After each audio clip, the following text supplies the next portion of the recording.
developed by Illuvium Game Studio. Go watch that explainer. It's pinned on our Twitter profile if you're interested in learning more. Kyle, I'm going to kick it over to you, buddy. We have so much to talk about in the crypto and gaming industries. We just need to get into this talk.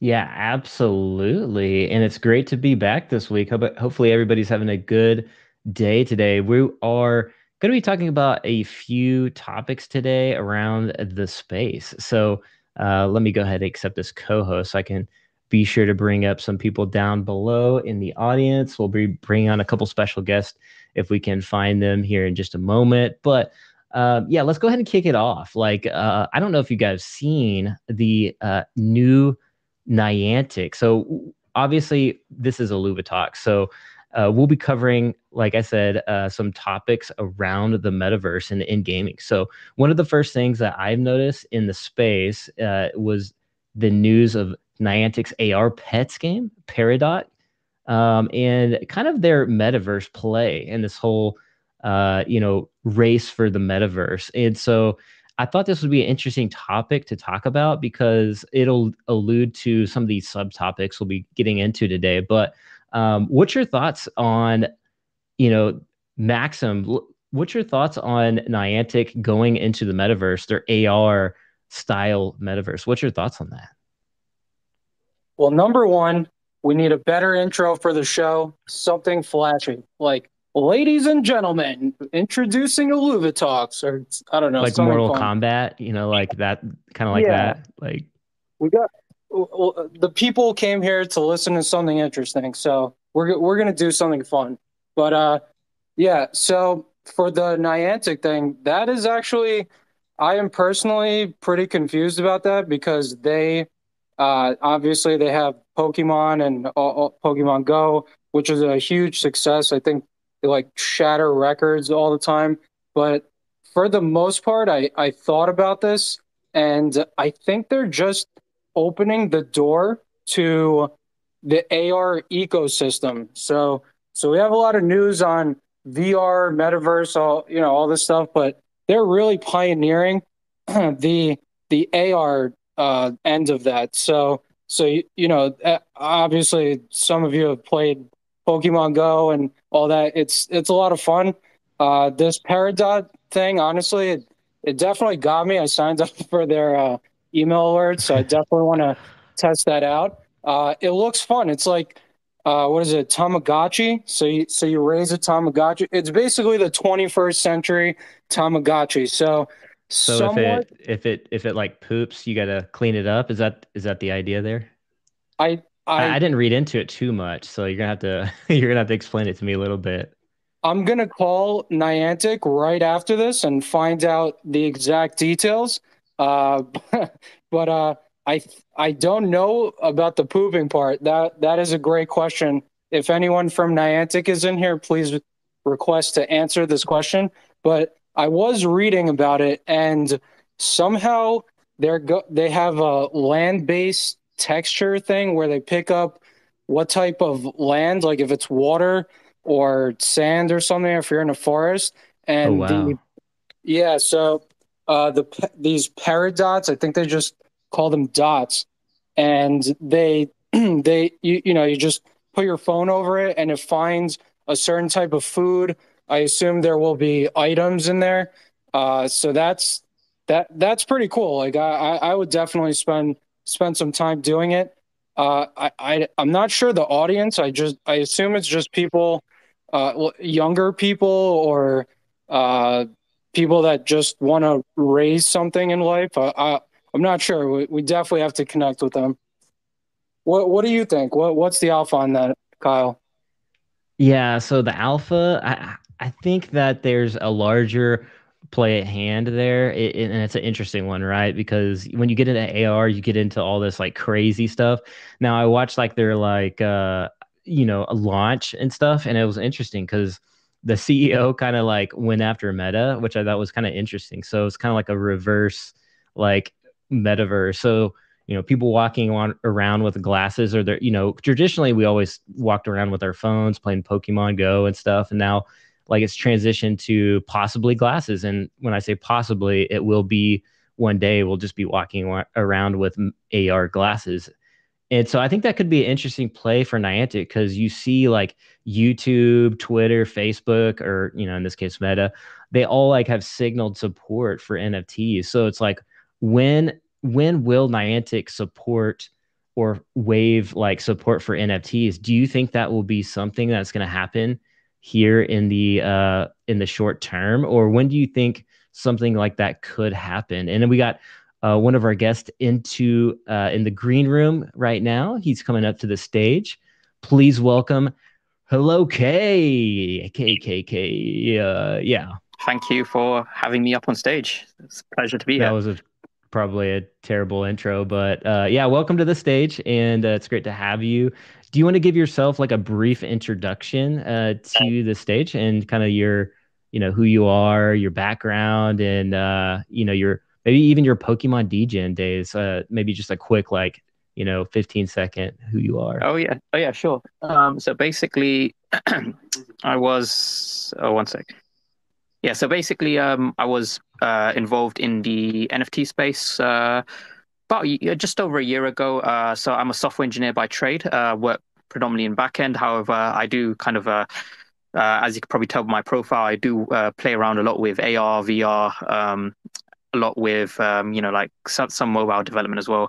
And I got predominantly involved in like the VV space, and then more on Illuvium when Illuvium came out. So I was staking and kind of learning more about the ecosystem because I'm a huge kind of auto chess gamer type of person. And I was like, oh my God, an NFT game which has auto chess. I was like, yes, this is like made for me. And then I got kind of involved in that space. And yeah, outside of that, yeah, I was always like kind of making some troll videos. I made like a fake Pokemon AR thing on VV, and then people got really worked about it because they thought it was real. Yeah, but yeah, I quite enjoy kind of like the tech space overall. That's kind of like where my strengths lie. And yeah, I did a lot of kind of early streaming with Kyle as well on his channel. We did some collabs and things like that. But yeah, I can definitely pitch in on more of the tech side. I was actually going to go to San Francisco next month to attend the Niantic kind of expo that they have. So it's like an AR VR expo that they do. I don't think I'll be going to that now. It's with another project I help out with called Kaleidoscope. They're kind of going to do a bit of I guess R&D.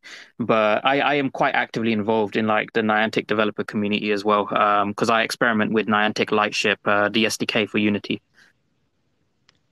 Very, very cool. And I remember that the video that of the Pikachu, that was pretty epic, I will say. But That was my yeah, most like disliked so video ever. The YouTube had to yeah. remove the dislike because of that. Yeah, that's exactly it.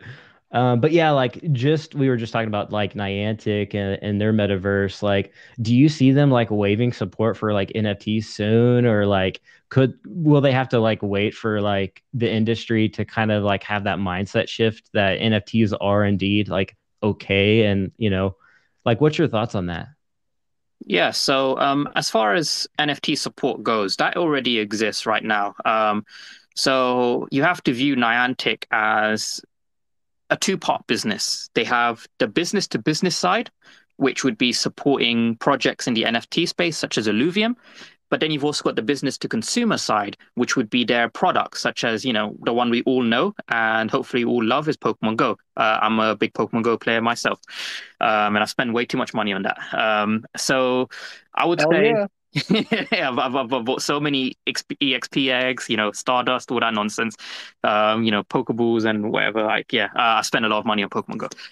But that being said, so on the NFT side, so there's a third party called Morales, which anyone who works with Web3 probably knows. I use Morales as well. Like, they basically provide integrations for Web3 support. And one of those is they have packages, SDKs for Unity, as well as development on Nintendo, mobile, PlayStation, Xbox, etc. And the reason they went about and did this, and the reason why it's such a good thing for them is a lot of game devs, they aren't blockchain devs, they are game devs. And that's what they want to do. That's what they love, is developing games. As I'm sure many of the guys on Illuvium who are developing the games, they don't want to deal with the blockchain side. They want to kind of like build really cool features and games, not sit there writing smart contracts. So Morales basically went out and created, SDKs for managing that. So in a couple of lines of code, you can get Web3 integration because that's all managed via their SDK.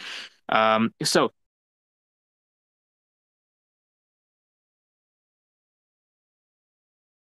they could very easily, if they wanted, is go out and integrate Morales and have them manage the Web3 side. Similarly, if Illuvium wanted to, create a mobile app with AR VR integration, they could easily go out and use Niantic's Lightship SDK called the ARDK, AR Development Kit, and they could integrate that into the Illuvium mobile app. So the assets, which could be, one of your Illuvials, that could be displayed in AR VR using Niantic's software. And then you get cool things like one of Kyle Wilson's favorite words is occlusion.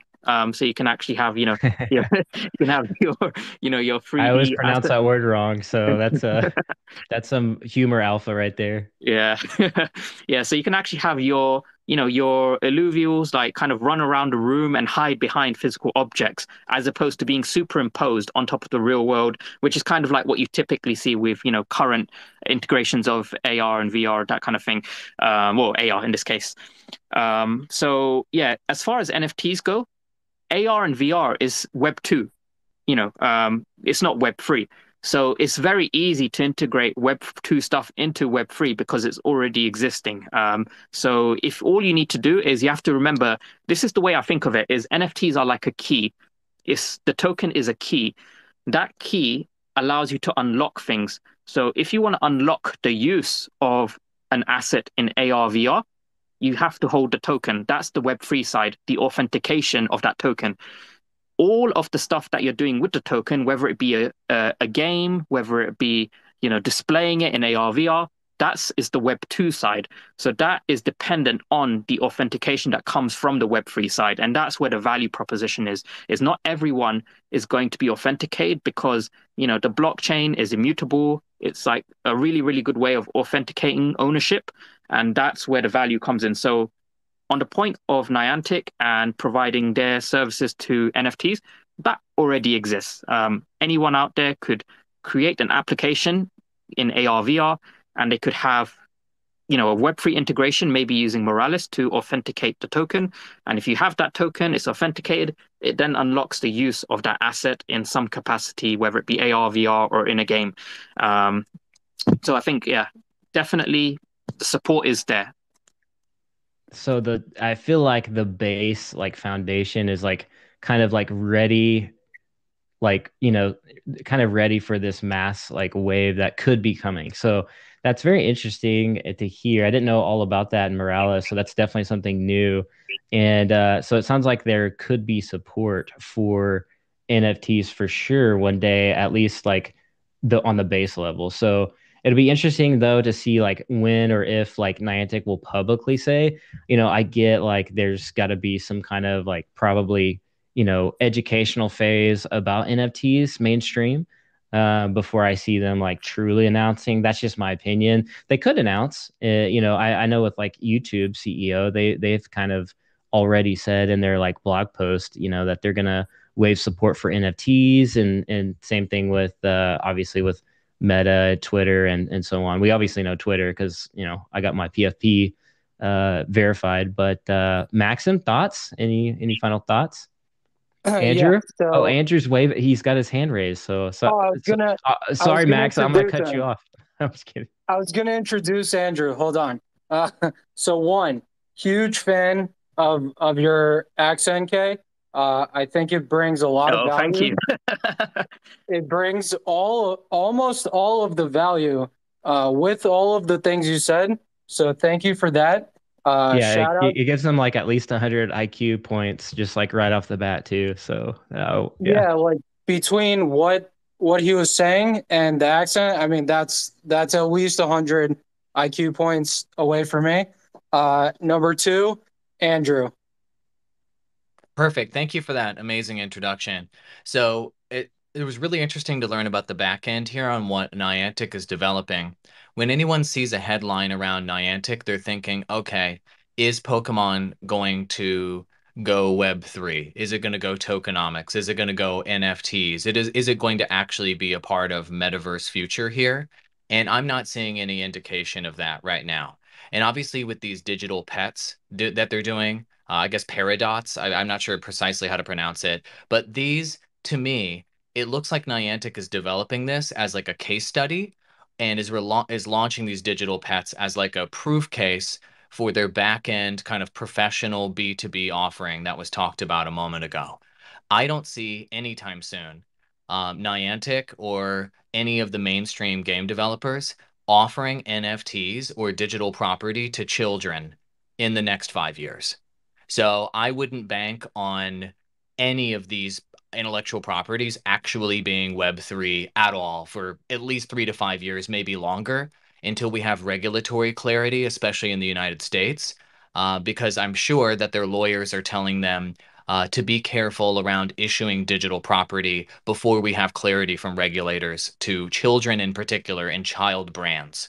So they're able to develop AR technology. They're able to develop back end that they can license to real metaverse plays that are actually out in Web3. But from what I'm seeing here, Niantic is very solidly in Web2 world. They're developing technology on the back end that can help integrate into Web3. But if I were to guess, they are years and years and years away from actually deploying Web3 technologies themselves with their own intellectual properties and with this new pet game Peridot. So that's the way I'm seeing it right now. And so they're going to be using this bridge to Web3,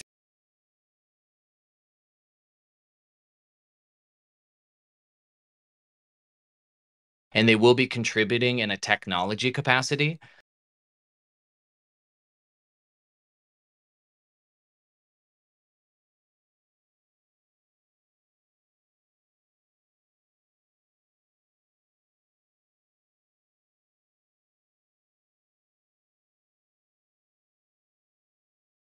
Because the regulatory clarity, like there's so many gray areas with NFTs right now. Like I can't even.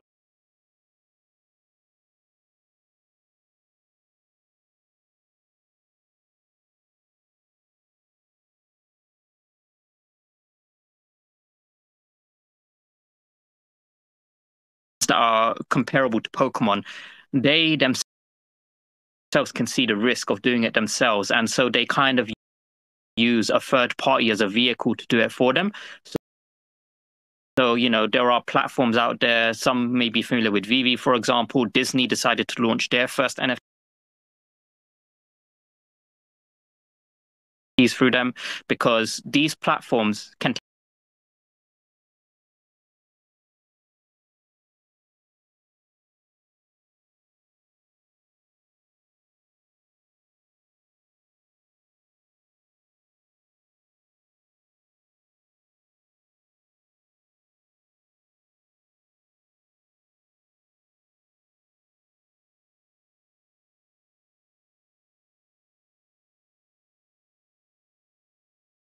And yeah, I think that is where we're going to start to see.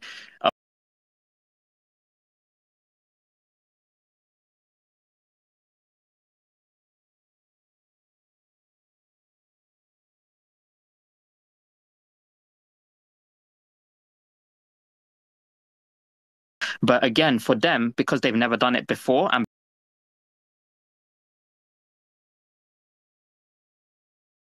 and do it themselves just because of that, that risk to the brand, and they'd want to wait or maybe offload that risk to someone else.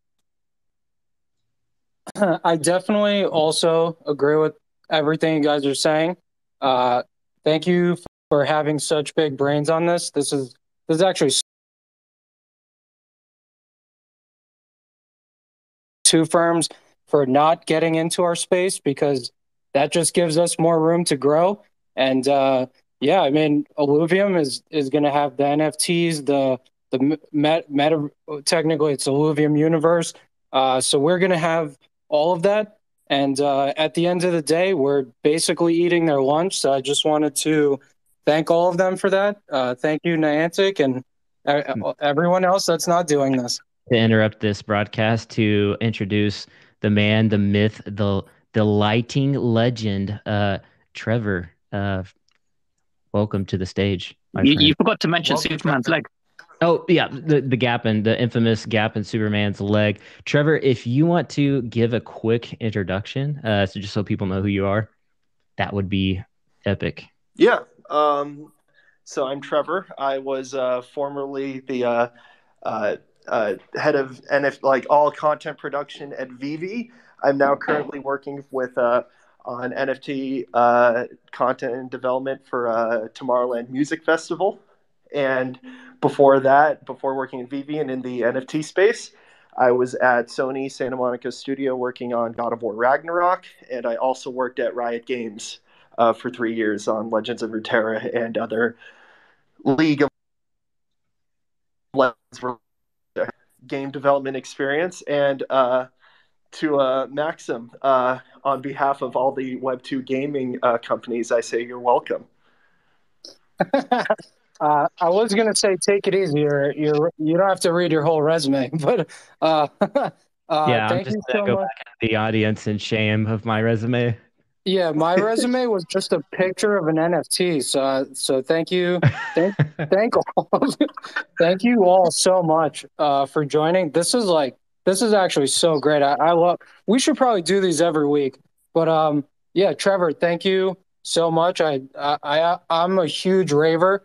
So I think we should definitely continue talking about the NFTs, what we can do with Hell yeah. Illuvium, and hopefully Tomorrowland. I mean that would be awesome. Can you actually like briefly describe what that is? Because I saw the art and it's awesome, but like not too many people know about it. Should So I should I'd I like be to know. paused while he explains it?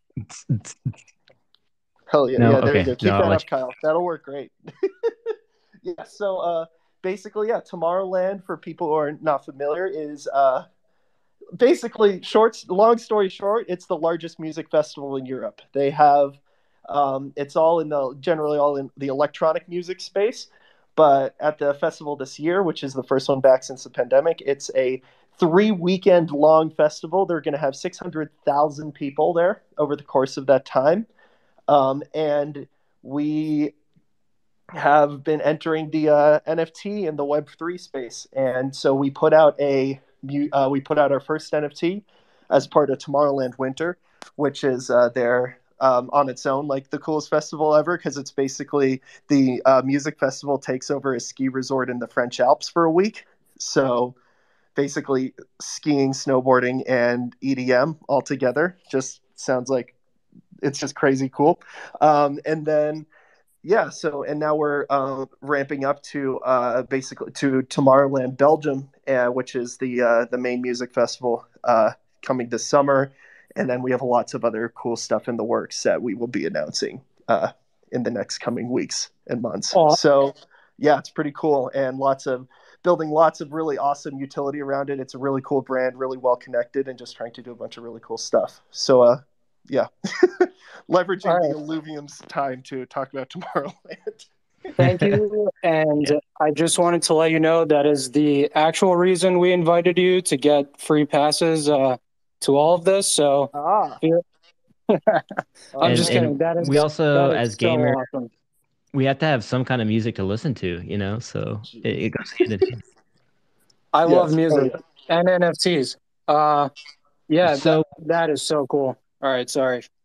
oh no, you're good. I was just gonna say, yeah. So we just got done talking about like Niantic, but the next topic is maybe falls more in line with you, Trevor. Is like so obviously with Blizzard, they just got bought out, by like Microsoft, and Microsoft was like, "Yo, we're gonna build a metaverse," but it appears like the news just broke that like Twitter is basic, or I'm sorry, Blizzard is saying no NFTs for the plans for the future is what it looks like. So after surveying players, does that surprise you, or is that like kind of just like what you figured would happen? And do you see them ever doing NFTs as well? Hold on. Before you answer, you got to read the quote here. I'm going to read it. Quote, No one is doing NFTs, says Blizzard president Mike Ybarra after they did a poll gauging interest on NFTs. So, first of all, first response to no one is doing NFTs. Back to you. Okay, first response to no one is doing NFTs. That's a fucking lie. 100% they are looking at that stuff. Like they are looking very, very closely at it, but how would I describe how they look at? They look at NFTs, I think the way everybody looked at Overwatch circa 2016 when they came out and they were doing loot boxes in that game and it was really popular. It's basically for them it's just a business model change. Like they don't really view it as something other than that.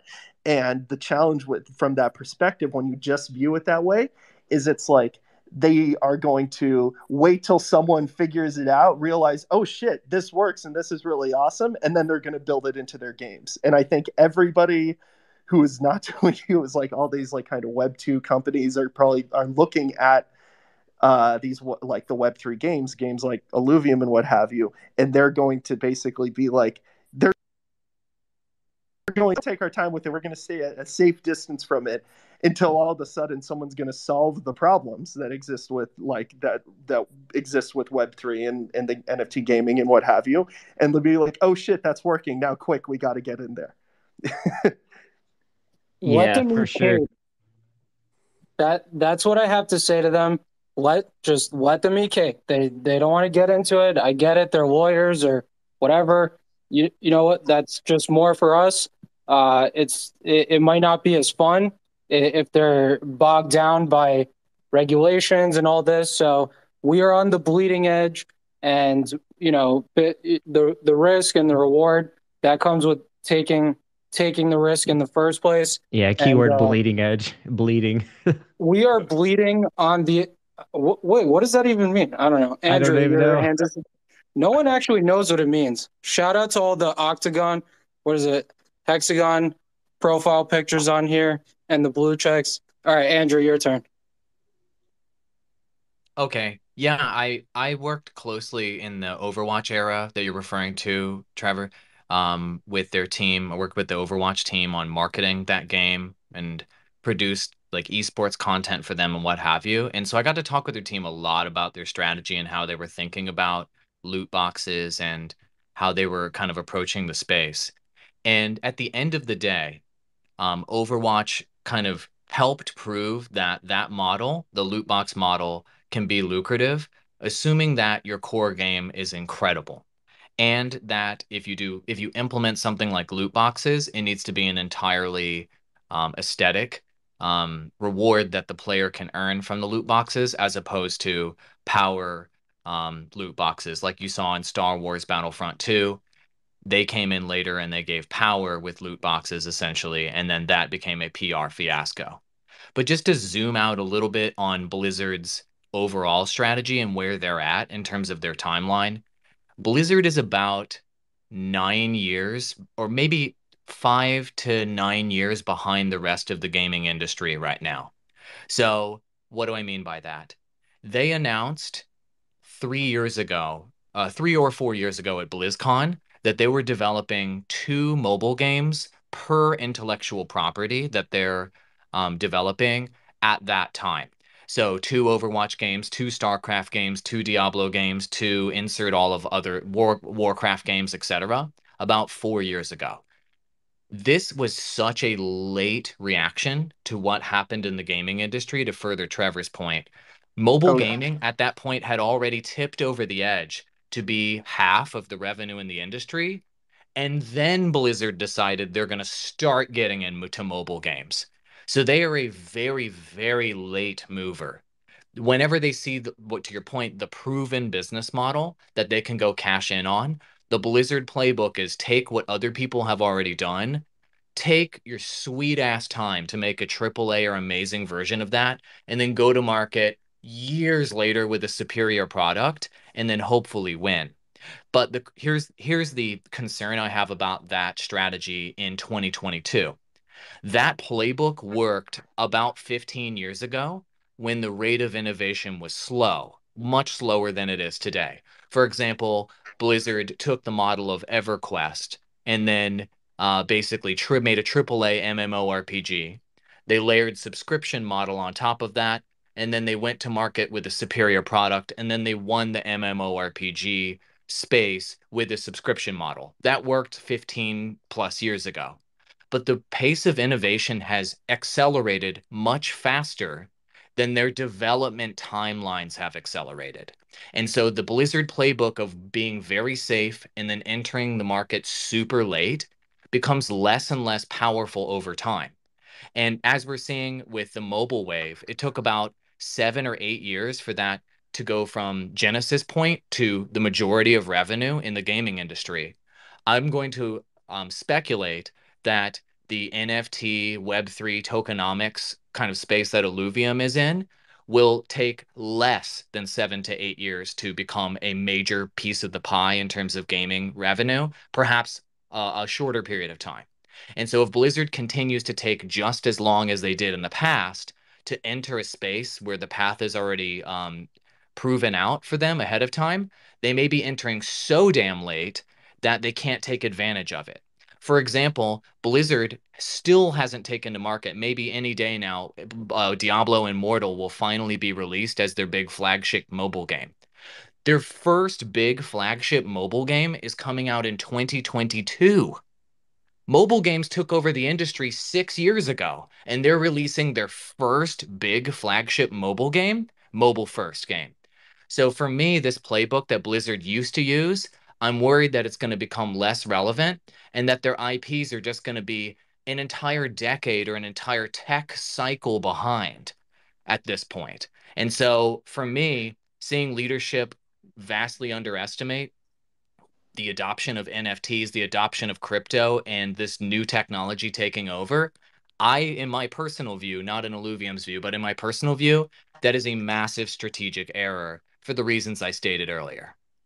Yeah, I 100% agree. I mean, I 100% agree with you.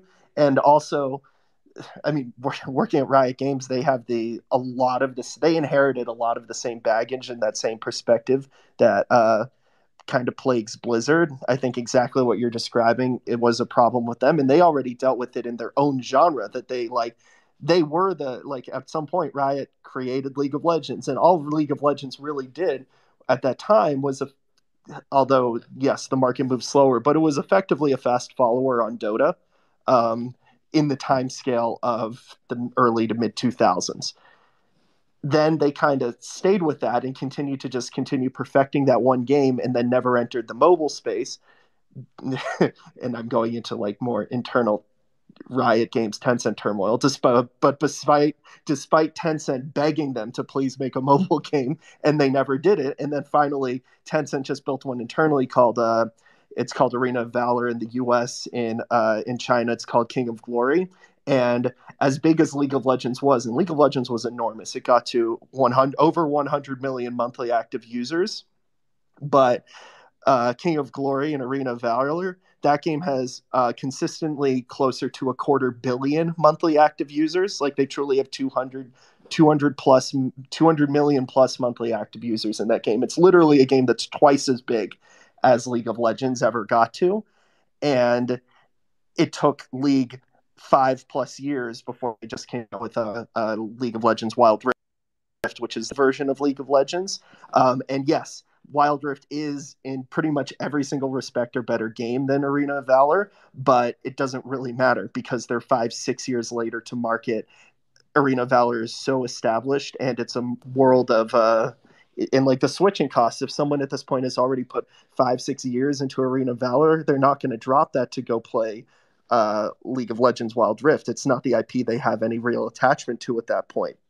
And so even though they've built the better game and the more polished game, and it just in every way it looks and it plays better, but it's not as popular. And they can't win that back because they were too slow to the market. And honestly, Blizzard is even worse in a lot of respects to that. And so I agree with that.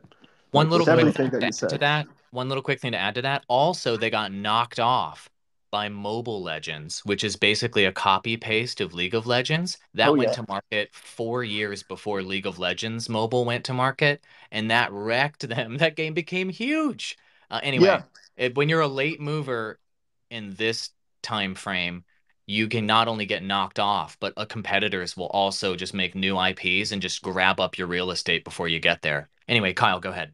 Yeah, so that tees up the next topic really well. But before we go to the next topic, hello, Kay, do you have something to say? I see your hand up Oh there. yeah, I was just gonna say. Firstly, I'm gonna blame Andrew for basically because he said he was on the Overwatch side. Like I spent nearly as much money as I did on Niantic on trying to get the Torbjorn pirate skin. Like man, the loot box stuff really worked on me.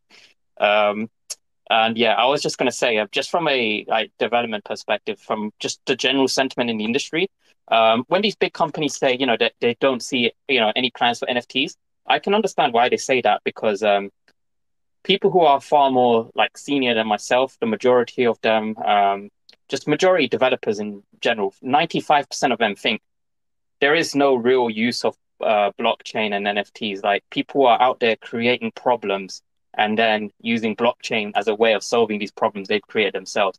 Or alternatively, if you want to rephrase it, what a lot of these guys believe is you don't need to solve every problem with blockchain. It can technically be done without it. And that's what I think a lot of these kind of, these heads at these big game development studios believe is, why do we need to make our gaming character an NFT? Why don't we just leave it the same way as it always has?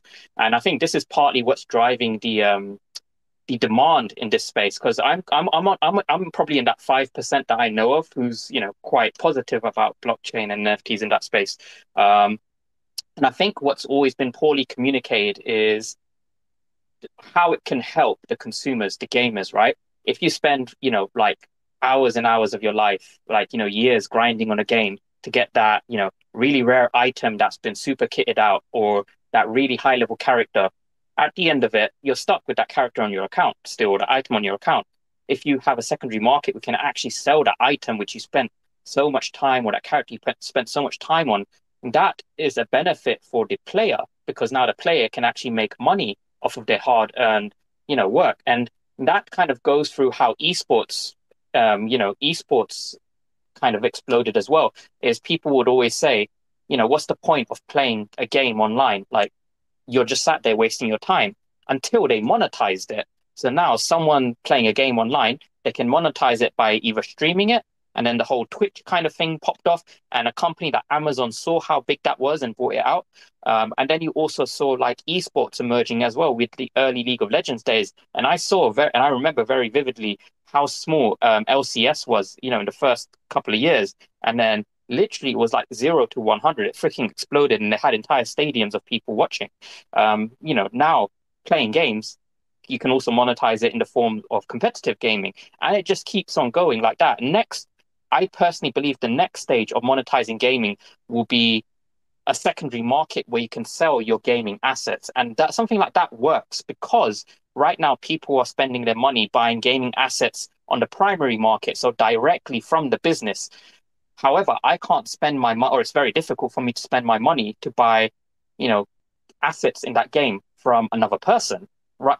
Pokemon Go, if I use that as an example, the only place I can put my money in is Niantic, the company. I can't very easily in-app trade with someone using my own money. I can do it off-app, obviously. I can meet someone in the alleyway and give them money for their, shiny Pikachu, but there's just no system that exists for it. And I think that's where NFTs, if someone, or not someone, but if these kind of big heads of these companies finally understand this value proposition, that this is the next stage of monetizing gameplay, then they will Boom. eventually conform to it. They will eventually jump on. But at the moment, it's just the general consensus is they don't quite see the value proposition as of yet. Like, what's the problem you're trying to solve? Are you just creating a problem and then using NFTs to solve it? Or is there a genuine problem? Which I think there is, in my opinion. Yeah, there's many problems for sure. And like I totally agree with what you said there is once they see this as like a viable way to monetize their brand, even more so, right? We've seen big brands enter the space and now they're already like creating experiences.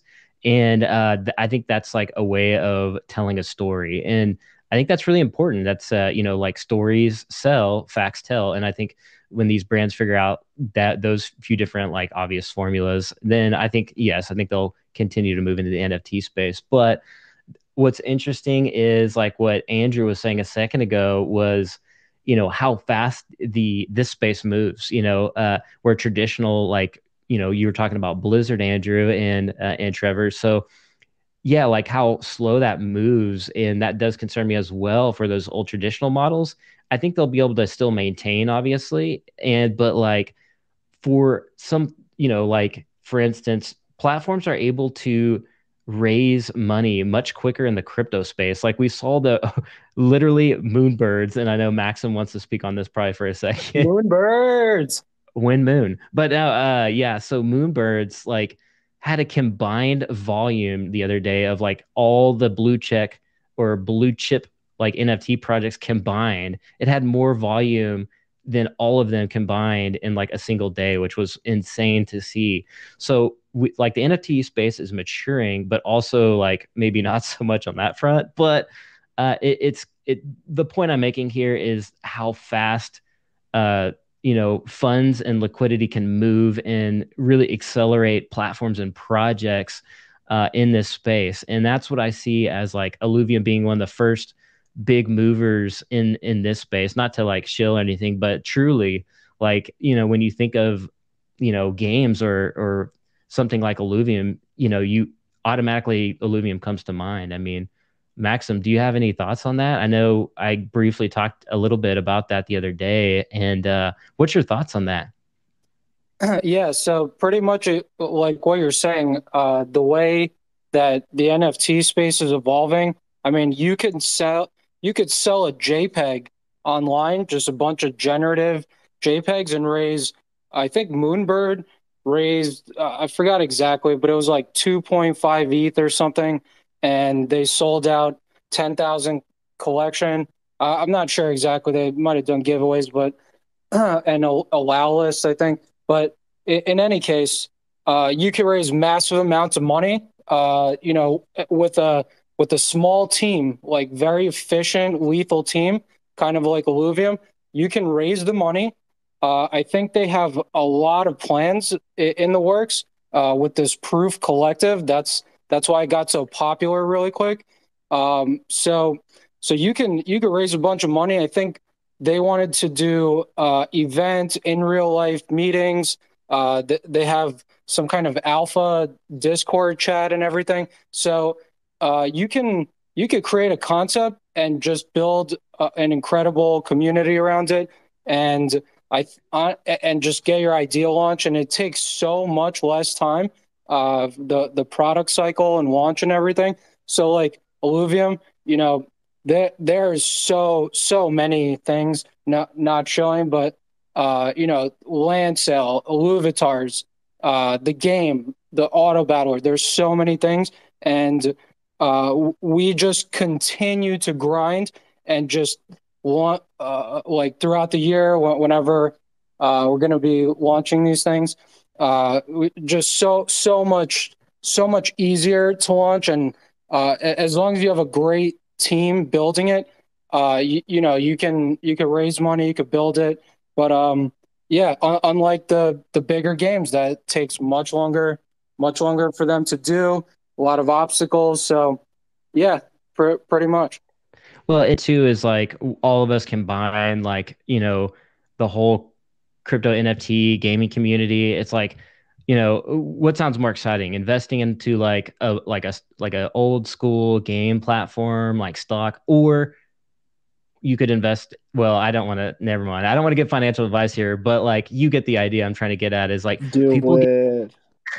people get excited about like doing something that's new, right? And that's kind of like why we see like the moonbirds, like these projects like come up out of nowhere and just raise massive amounts of uh funds essentially. So I think that's obviously there's the hype part of it, but like there's the future. But I think people recognize like this is the future. And yeah, let's Andrew, I see your hand up.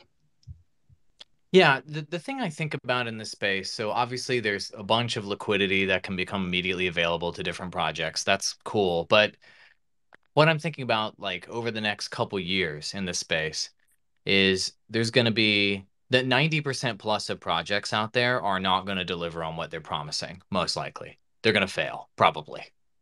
Just being realistic, right?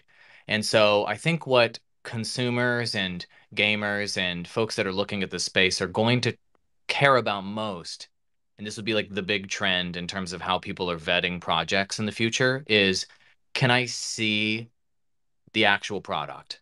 Can I play the demo? Can I log in and actually hold it with my own digital hands? Can I actually see this being real, not just an idea, not just a pitch deck, not just a possibility? And I think that's going to happen more and more over time. And I think that folks in the space are going to become more and more discerning where they will need to see the product before they decide to invest their time or their resources or their energy or their own personal network or whatever it is they're deciding to invest into these DAOs and these projects. I think that's going to be the big trend moving forward. And I think that trend is going to wash out a lot of projects that have made big promises or have a sick looking trailer or have an interesting sounding concept, but you can't actually see anything today. And that I think there's going to be a shakeout, is what I'm trying to say here in this particular space. And it's going to be a big shakeout over the next 5 years or so, where people need to see something tangible and real, and ideas aren't going to hold as much weight. So today it's this sort of magical time, let's say, where an idea can get, I think, disproportionate more traction than it will be able to in 5 years from now when the space matures.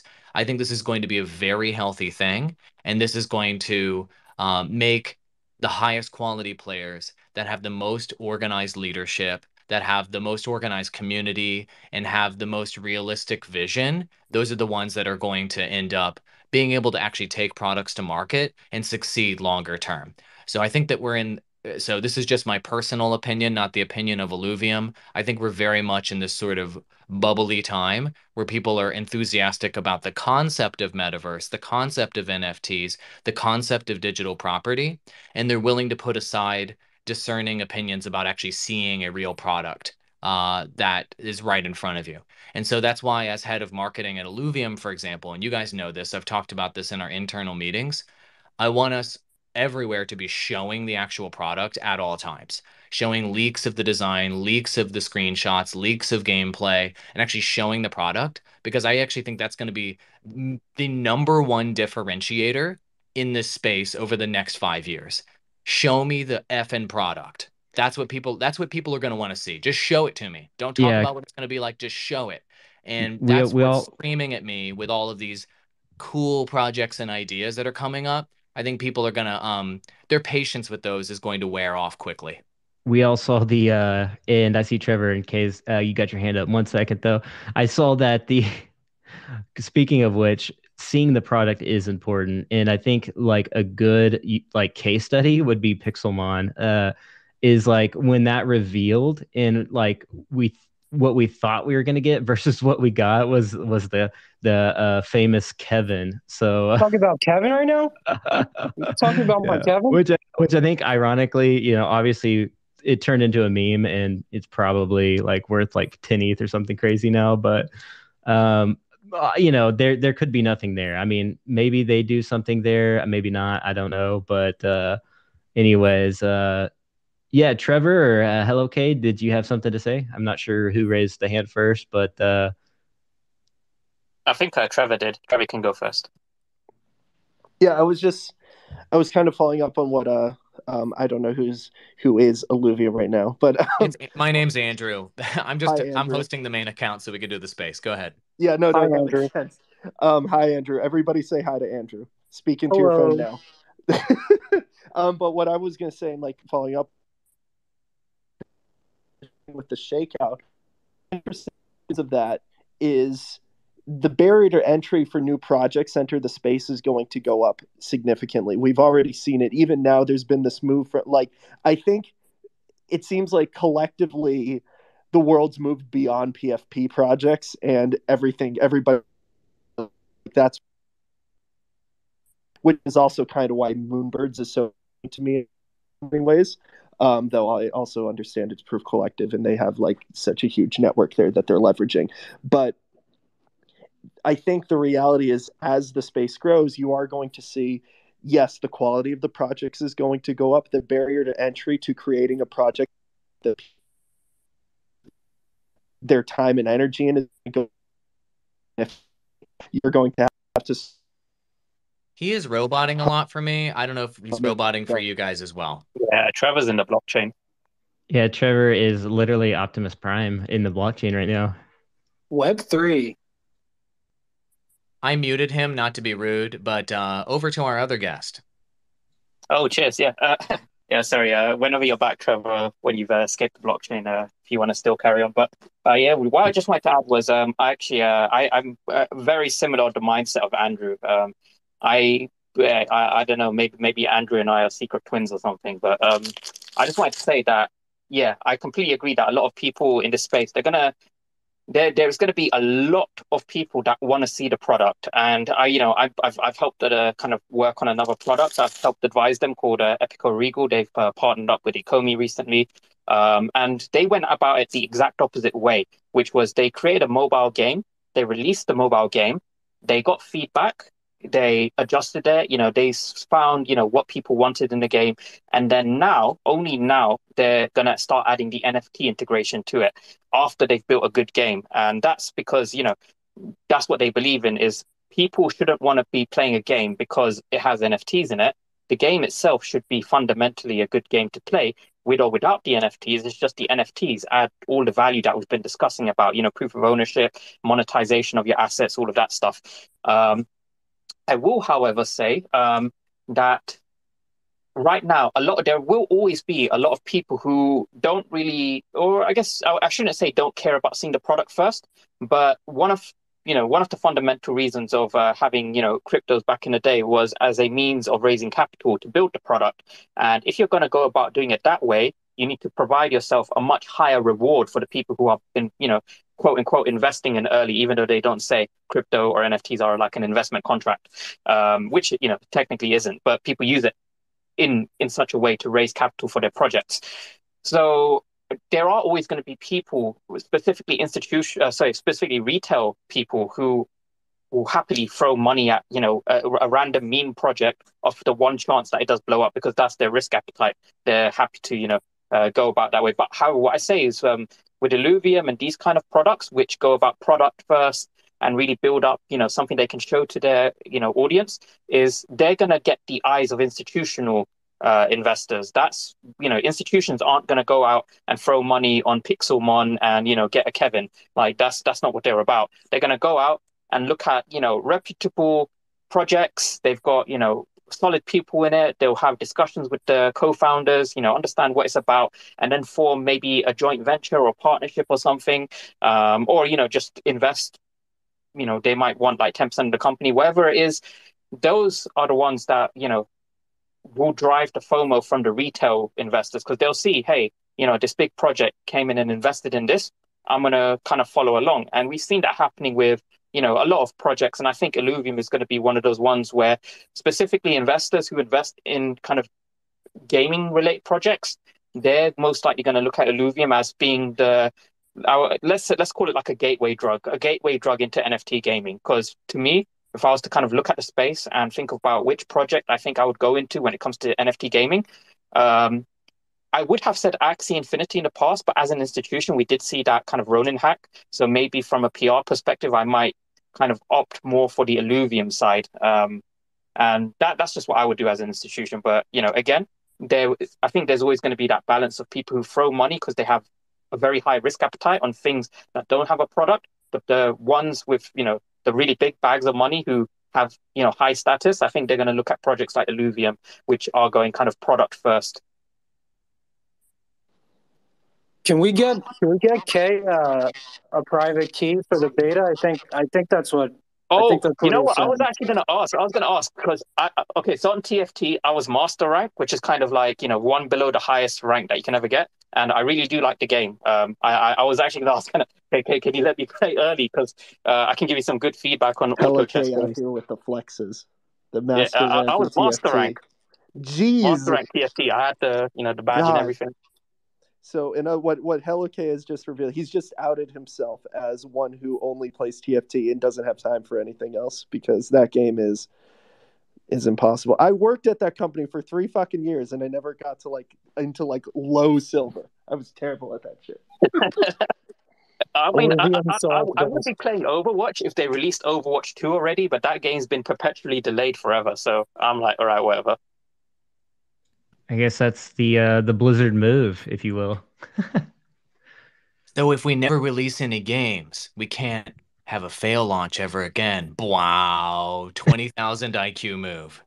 I remember mean, Alex I Becker. see these games as well, though, for real. I think Diablo Immortal with Blizzard could be maybe the best mobile game ever made if they ever release it. And Overwatch 2 looked promising as well. But this kind of goes to show you that if your philosophy is being slow, second, third, fourth, fifth mover, sometimes you can be so far behind that your game launches just aren't exciting to anyone anymore. And you're only appealing to an aging market, and it kind of ages you out of where all the growth is in the industry. So anyway, I think that's case in point. Yeah. Yeah, and also not to mention because I worked on a title that Legends of Runeterra is that game for Hearthstone, for TCGs. That was the game that Riot worked on for. They kind of lost sight of the prize. The market just wasn't there anymore. They were interested in other things, and so what was a sound product with a sound audience. Oh, jeez. Trevor got reg pulled. Oh my god, hold on. It's this fucking Belgian internet. Someone call you on. He's at the rave party right now, and they're rug pulling him live. Is this Just Can kidding. you imagine raving with Shaq and Elon Musk? Oh my God, Trevor, can you set it up? I could imagine it, and I want to imagine it. You with Shaq and Elon Musk? I mean, we've been talking. I've been talking about with the team here at Tomorrowland about actually how do we create I joked the VCon of Europe because it's the one that it's kind of the weird North Star of crypto events at this point, or the NFT NYC of Europe. But I'm wait a second, we're Tomorrowland. We're a way cooler brand than that shit. They should be hoping to be the Tomorrowland NFT event of the US. So yeah, hopefully, maybe. Spill the alpha. We want to hear it. Spill the alpha. Where's the alpha, Trevor? Also, a huge shout out to Steve Aoki. I love that guy. Oh, he's funny. Big love to Stevie Aoki. Yes. Steve, where are you at? Is he in here? We'll get him on the next one. Yeah. Oh God. Absolutely. So, Max, do you have any thoughts on this? So this is kind of just another topic to cover, but I saw somebody big in the NFT space talk about the macro kind of being anime right now, and they were mentioning when will this meta kind of end, and I kind of responded. So I was in my opinion, anime has been IRL has been on a super macro meta in IRL, right? So in real life, and it has gained a lot of popularity the past several years, and I think most people can attest to that. Seeing people just embrace it, and I think that's what we're seeing here in the NFT space is it's obviously popping off, but will that ever end, or do you think this trend what's your thoughts on that, Max? So thank you for asking. I'm sure Andrew will have other smart thoughts. So I'm a huge anime nerd. When you guys are talking about gaming, that's basically anime for me. I love anime. Pretty much been watching as a kid. I'm sure a lot of other people have too. Was huge into Pokemon cards, obviously. Yu-Gi-Oh at some point. So I honestly, and Gundam. So Ooh. I really, You're talking dirty to me. Yeah, Yo, right. I'm going to take a video of my room right now for Andrew, and I'm going to pin it to the top. Just carry on going, Andrew. 1 second. I want everyone to troll our Twitter account and with all of your anime things, and we're just going to take all of that and probably theoretically convert it to Illuvium things. But in any case, yeah, Or not. anime. We're not. Okay, apologies. Um, uh, It's so not even the right aesthetic. They wouldn't mix. what is it?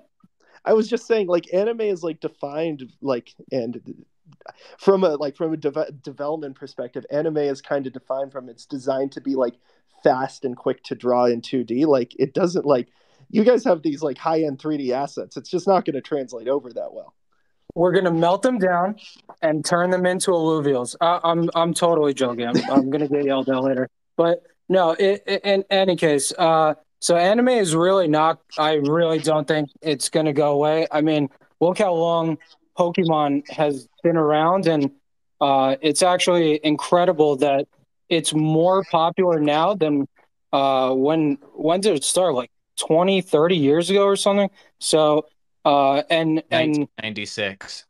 yeah, like I was a wee lad. Yes. wow.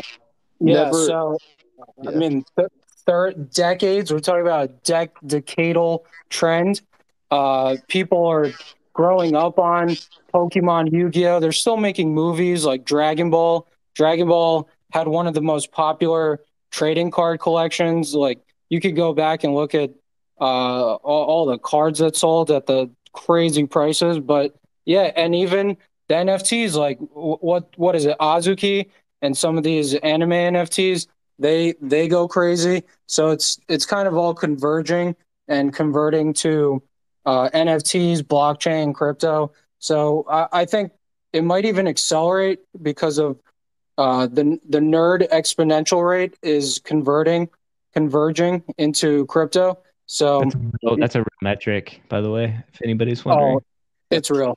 It's It's And a the real yeah. metric. Never underestimate a weeaboo with disposable income. exactly. 100%. Yeah. And Andrew, please go ahead. Don't be light on me. All good, dude. So just looking at the graphic that you shared, Kyle, before the episode of the top 10 highest grossing media franchises of all time. Obviously, three of them are anime franchise, like anime first franchises. And the big trend that you can see here, just looking at this list at a glance, from top down, it's Pokemon number one, Hello Kitty number two, Winnie the Pooh number three, Mickey Mouse number four, Star Wars number five, some manga I don't know what it is number six, Disney Princess number seven, Mario number eight, and some other manga I don't know number nine. And then number 10 is Harry Potter. But the point of sharing that list so you guys can kind of envision this in your head is any IP that is wildly popular in the East has a much larger market and much larger potential market cap to capitalize on than an IP that is only popular in the West. And you're going to get up to the top of the list of the most high grossing media franchises if you can cross both hemispheres. And so that's why Pokemon is number one IP, is because it's popular in the East and the West and is able to kind of cross over that threshold.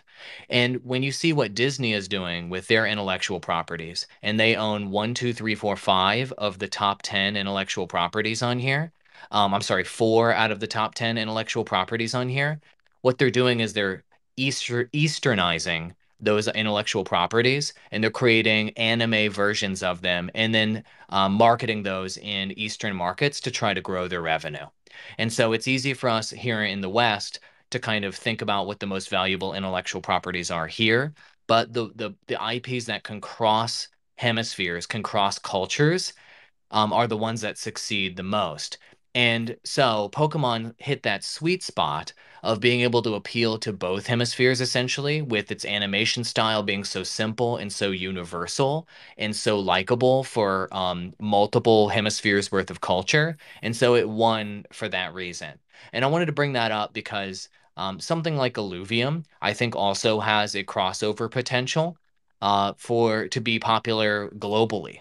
And so when you're developing an IP and you really want it to be big across the entire world, you one of the considerations is to think, is this universally appealing? Period.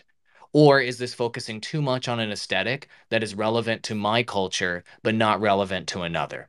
I thought that was really interesting to see here. And you're seeing the same thing, like I mentioned earlier, with Disney properties. For example, even here in the West, when you shop at a Disney store, you will not only see the Western version of Mickey Mouse and of Winnie the Pooh and of Disney princesses, they'll also have giant eyeball anime versions of those for sale here now as well. And so, macro, this is a convergence of global culture, East and West, all being facilitated through the internet now. Now it's possible for intellectual properties to span the entire globe and to get total market share globally because of the internet.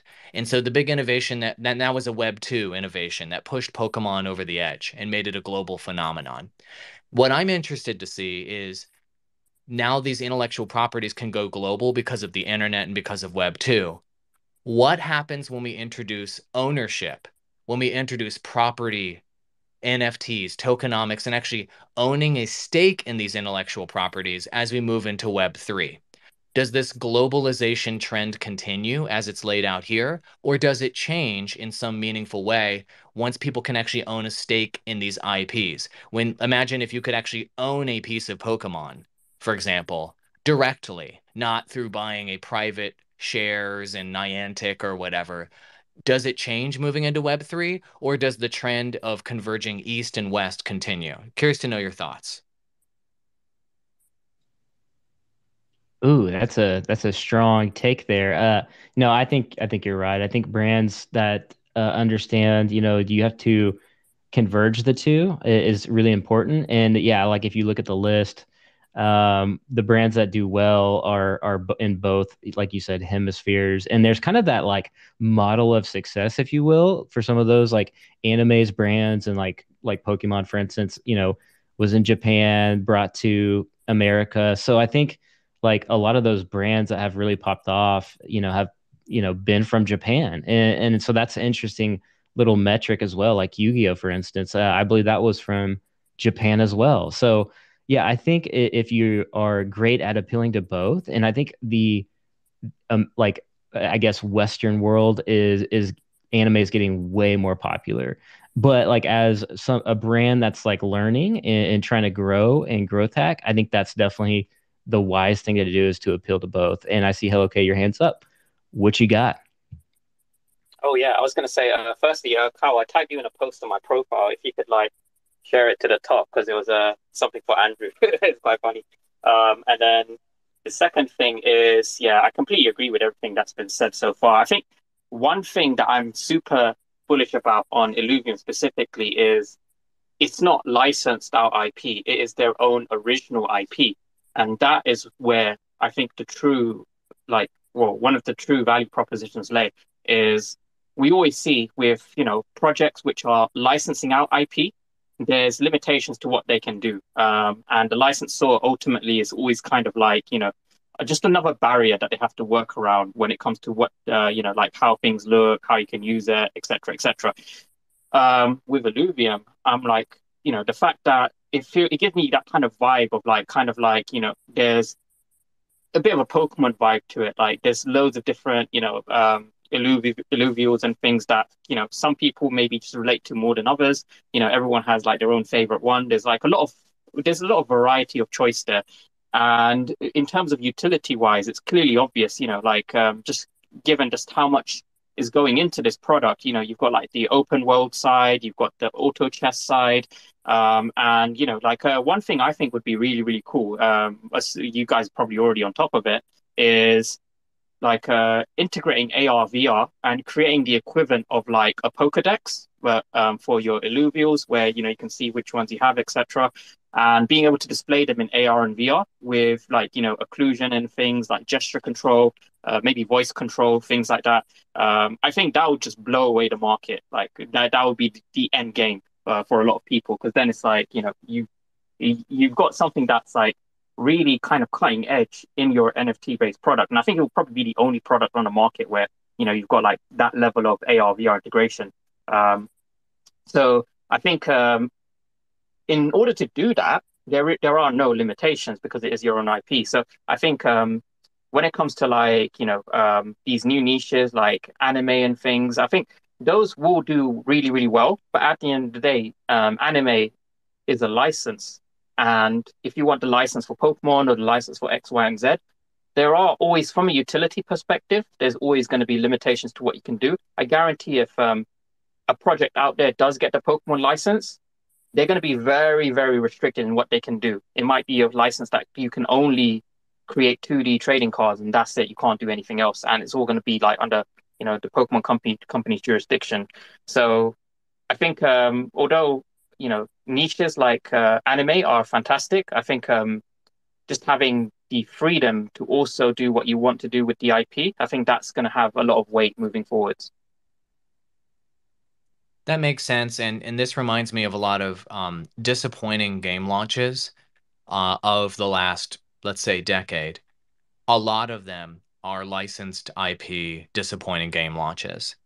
For example, within the Star Wars community, and Star Wars is like the number 5 most valuable intellectual property of all time. Anytime you license Star Wars intellectual property, you obviously have to go through the parent company that licensed it to you.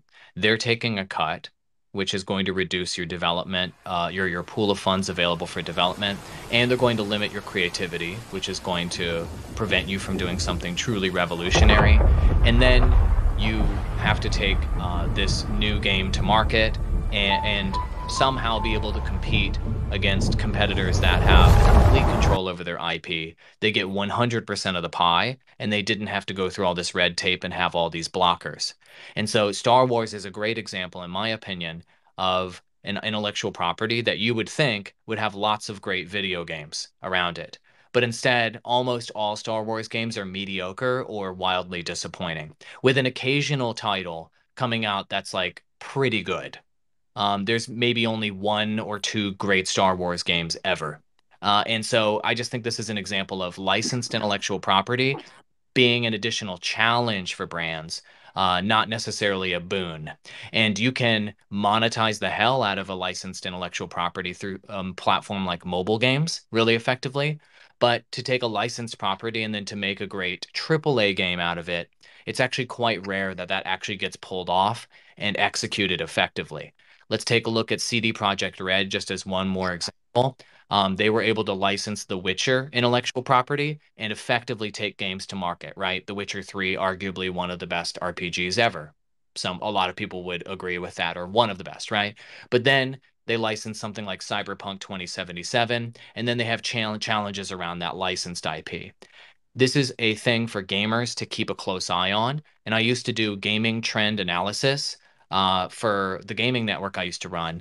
And one of the common threads we would see is that there was a significantly higher likelihood of failure for a video game going to market if it was a licensed intellectual property versus an original intellectual property. I think that there was something like a 30 to 40% higher chance of failure to launch or mediocre launch that did not meet shareholder expectations.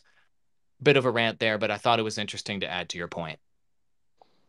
I was going to say, actually, on a couple levels, I kind of disagree with that. There's been a shitload of good Star Wars games in the past. I think what's changed is the model under basically just number one, the cost of developing games. And because, like, I think a lot of those games that people have a strong appreciation for, when there was consistently great Star Wars IP games, were kind of going back to six when the cost of building games was truly an order of magnitude less than it is now.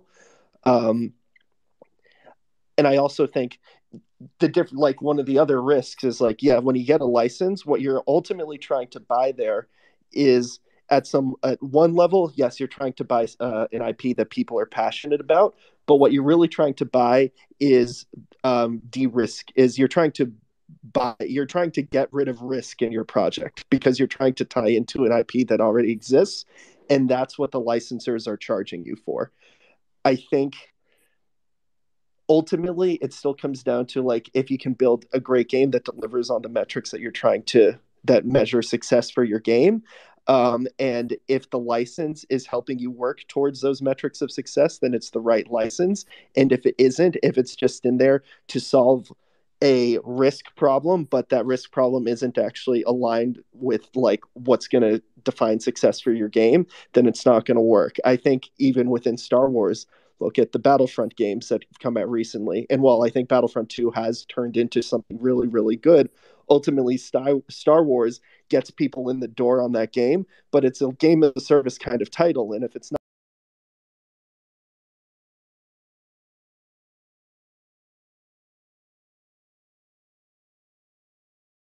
game, but then you look at something like a Jedi Fallen Order, which is a game that uses that license to create a single player game as a product. You buy it, you play through it, and then you're done. That is actually leveraging the license and what that license represents in the right way. I think to extend that to the NFT space, I think certain licenses, certain brands speak to becoming NFTs, whether as games or just collectibles or as art, better than other IP. And not everything can just be slapped on the NFTs and work as a licensed NFT. And that's kind of one of the I think we've seen like the things that are really successful in that space and the things that that have not been as successful in that space. So I think that's one of the things to keep in mind. What defines success is also like, is that license an endemic fit? Can the team deliver on it? That's obviously a huge one as well. I guess this is just like my thoughts on having worked with a shitload of licenses as of late. Yeah, some say you would have experience in working with brands and IPs, Trevor. Yes, some would say that, wouldn't they? They would. They would. Uh, any final thoughts, anybody? And thank you also for everybody tuning in and listening to the space. And I believe we'll have this actually like all recorded, obviously, and then I think we're gonna put it up in a podcast format? Question mark. But I think that's coming soon. Are. Yeah, so what we're doing right now is we're setting up official Illuvium podcasting accounts on every podcasting platform. We're doing a few episodes of Illuvitalks first. We're going to edit these up and clean them up, and then we're going to release this in an audio format so you can enjoy on Spotify, Apple Podcasts, Google, et cetera, et cetera, et cetera, as you see fit. So we'll be sharing those destinations here in the coming month. Boom. There you go. So there was the alpha right there, Max. Max, any Reverse final there. words? Buddy? Not everything is alpha, Kyle. Well, not in Illuvitalks. We discussed this. Pretty much everything is alpha here. Are we I would like still alpha. both bullish and anti-bearish around here? Is that still happening, or was that last week's shtick? Reverse. Reverse Reverse bearish. bearish. Reverse bearish. We are not anti-bearish. We are reverse bearish here. Okay, We love bears. My condolences. I grew up with the Bears, so we love bears, but we are reverse bearish here. Okay, you got a final words there? Yeah. I've got three things. Let me just try and remember. So the first one is, I was actually serious, Andrew. If you want to use Kyle as the vehicle for getting me beta access to the auto chess game, I've done a lot of beta testing in the past, and I'm pretty up for trying out some auto chess games. I'm 100% down with that. The second one is if you did want to like I can create some like pretty cool kind of AR VR concepts as long as I have like the 3D file. So if you ever wanted to have me create like a cool few demos and stuff, because I We think need Axodon because Axodon is yeah the best. We need yeah him if you want to get me the collaborating. 3D file with the animations of that, then I can Oh my create some pretty gosh. cool stuff for you. And the last one is, oh yes, this Thursday, I believe, because Illuvium is also related to IMX. I'm going to be at the IMX event in Amsterdam on Thursday. I'll be going there with another project called Hero that's on IMX right now. And yeah, I don't know who else is going to be there, but yeah, I'll be there. So I think that'll be pretty cool. Are you staying in one of those hostels? Oh no, I'm getting a proper hotel to myself. I'm not a student anymore where I I have to think that maybe. vomit around in hostels and stuff yeah, for real. I think it will be pretty cool because I'll be live streaming it as well. So if Robbie turns up there, I'll be obviously getting him to answer a few questions. I think it'll be a fun event. Yeah, Robbie seems like a very cool person, and that sounds very exciting. And you'll have to let me know if how it goes in Amsterdam if you make it there. Very bullish or reverse bearish on that. But yeah, thank you everybody for tuning in. I think we can maybe call it there. Let's we actually have a trivia in the Discord, Maxim. I don't know if you have the alpha on that, but I think Mr. Richard, I think he has a different name in the chat, but yes, we some are kind of kings of something, or I don't know, something or like other. Dick Kings or something. Yeah, something like that. But yeah, I believe it is in the what is it in the general chat or it's in the trivia section. Yeah. So Anyway, what is the trivia? Is it just like I think he just told us to mention it, but yeah, everyone join the Discord. yeah, you may want to check that out and stay locked into the socials because we have some good stuff coming up down the pipeline that should be exciting. So with that being said, I think we can go To be ahead and more end it. specific, so people actually understand what you're talking about, the Discord and check it out sometime doesn't help Just people understand just what you're talking about. So Andrew's in brain is too Illuvium's big. Discord, join Illuvium's Discord. At the top of the hour, this hour, we have live trivia going on. Our community manager is facilitating that. So that's what they're referring to. That's boom. the Discord, and that's when it is. Top of the hour, be there. And you can receive a glorious badge of Trivia Master, which makes you stand out from everyone else, the hundreds of thousands, the billions of people on our Discord, as a superior person to them with a much larger brain. Back to you, Kyle.